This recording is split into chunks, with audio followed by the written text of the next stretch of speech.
नमस्कार दोस्तों, कैसे हैं आप लोग। आशा करते हैं आप लोग अच्छे होंगे। देखिए, अगर आप बिहार बीएसएससी ऑफिस अटेंडेंट या बिहार कार्यालय परिचारी इसको बोलते हैं, अगर आप इसकी तैयारी कर रहे हैं तो एक चीज़ का आप याद रखिएगा, आरक्षण को लेके। यहाँ पर बहुत सारे बच्चों के मन में डाउट है आरक्षण को लेके कि अगर आप बिहार में ईबीसी कैटेगरी से हैं, बीसी कैटेगरी से हैं, एससी एसटी या ईडब्ल्यूएस कैटेगरी से हैं, ठीक है, इसमें आपका ओबीसी भी आ जाता है, ओबीसी कैटेगरी। तो अगर आप इन कैटेगरी से बिलोंग करते हैं तो याद रखिएगा ये दो चीज़ आपके पास होना चाहिए, जाति प्रमाण पत्र और स्थानीय निवास या मूल निवास प्रमाण पत्र आपके पास होना चाहिए। कब होना चाहिए? फॉर्म अप्लाई का जो लास्ट डेट था ना, ठीक है, फॉर्म अप्लाई का जो लास्ट डेट था उससे पहले का बना हुआ होना चाहिए। अगर मान लीजिए कि फॉर्म अप्लाई का लास्ट डेट का पहले का नहीं बना हुआ होता है तो क्या दिक्कत आपको हो सकता है। देखिए, अगर फॉर्म अप्लाई का लास्ट डेट का पहले का बना हुआ नहीं होगा, जाति प्रमाण पत्र और स्थानीय निवास प्रमाण पत्र, तो आपका जो डॉक्यूमेंट वेरिफिकेशन आगे चल के होगा ना, उसमें अगर आप नया वाला बनवाइएगा जाति प्रमाण पत्र तो आपको रिजेक्ट कर देगा। क्या कर देगा? रिजेक्ट कर देगा। मतलब कि यहाँ पर जो आप फॉर्म भरते हो तो ये चाहता क्या है कि जब जिस दिन फॉर्म अप्लाई का लास्ट डेट है उससे पहले आपका सभी डॉक्यूमेंट बना हुआ हो। ये ऐसा नहीं चाहता कि आपको डॉक्यूमेंट्स अपलोड करना पड़ेगा, ठीक है, कोई भी डॉक्यूमेंट्स आपको अपलोड नहीं करना पड़ता है। खास करके रिजर्व कैटेगरीज के लिए कास्ट सर्टिफिकेट बहुत ज़्यादा जरूरी होता है, जैसे कि आपका OBC, EBC, BC, SC, ST और ईडब्ल्यूएस। तो इन सभी के लिए जो है आपका जाति प्रमाण पत्र जो है यहाँ पर बना हुआ होना चाहिए, ठीक है, बिहार लेवल का जाति प्रमाण पत्र। और ये जो जाति प्रमाण पत्र है फॉर्म अप्लाई का लास्ट डेट का पहले का बना हुआ होना चाहिए, ठीक है।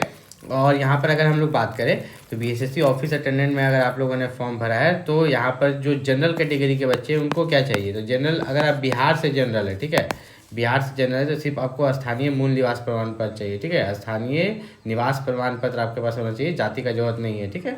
इस चीज़ का याद रखिएगा, वो भी फॉर्म अप्लाई का लास्ट डेट का पहले का बना हुआ होना चाहिए। उसके बाद हम लोग देखें यहाँ पर एग्ज़ाम के बारे में, तो एग्ज़ाम में अगर आप देखिएगा यहाँ पर तो सामान्य अंक गणित जो है उससे यहाँ पर लगभग 30 क्वेश्चन पूछे जाते हैं। सामान्य ज्ञान से जो है यहाँ पर आपके 40 क्वेश्चन पूछे जाते हैं और सामान्य हिंदी से जो है आपके 30 क्वेश्चन। तो टोटल आप देखिएगा कि यहाँ पर कितना हो जाता है, 30, 30, 60, 40, 100। तो टोटल आपके हो गए 100 क्वेश्चन, एक क्वेश्चन के लिए 4 नंबर, तो मतलब टोटल 400 मार्क्स का एग्जाम होता है। लेकिन इस 400 में से कितना लाइएगा तो क्वालिफाई कर जाइएगा वो बताएंगे।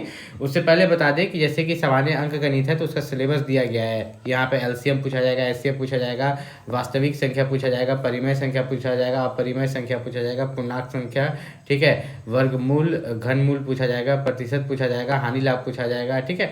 तो ये जितना भी दिया हुआ है ना तो इसी सिलेबस में से, मैथ में से पूछा जाएगा, गणित में से। उसके बाद सामान्य ज्ञान, तो सामान्य ज्ञान भी आपका सिलेबस में से ही कवर होगा और सामान्य हिंदी भी। अब क्वालिफाइंग मार्क्स क्या होता है, तो जनरल के लिए टोटल 400 मार्क्स का एग्जाम है, ठीक है, 100 क्वेश्चन है, एक क्वेश्चन 4 नंबर का है, टोटल 400 मार्क्स का एग्जाम है। तो 400 गुना यहाँ पर क्वालिफाइंग मार्क्स जो जनरल के लिए है, ठीक है, अनारक्षित वर्ग जनरल को बोलते हैं, तो उसके लिए कितना है, 40%। तो यहाँ पर 440% यहाँ पर किए तो कितना हो गया यहाँ पर, तो यहाँ पर अगर हम लोग देखेंगे 4 × 16 160 नंबर, मतलब कि जनरल कैटेगरी का बच्चा को 400 में से 160 नंबर लाना होगा। ये किसके लिए है? जनरल कैटेगरी के बच्चों के लिए। अब हम बात करते हैं फीमेल और एससी एसटी के लिए। तो फीमेल और एससी एसटी के लिए, ओबीसी के लिए भी बात करेंगे।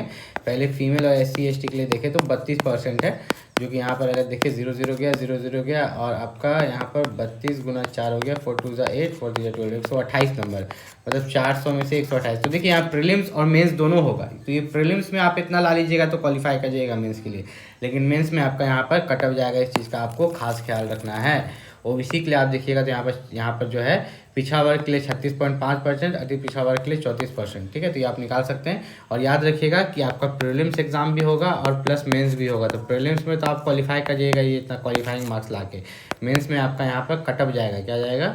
मेंस में याद रखिएगा कि आपका यहाँ पर कट ऑफ जाएगा। बीएसएससी ऑफिस अटेंडेंट का जो यहाँ पर एग्ज़ाम होने वाला है ये कब होगा, तो एग्ज़ाम आपका यहाँ पर बीएसएससी ऑफिस अटेंडेंट का 2026 में होगा, 2025 में आपको देखने को नहीं मिलेगा।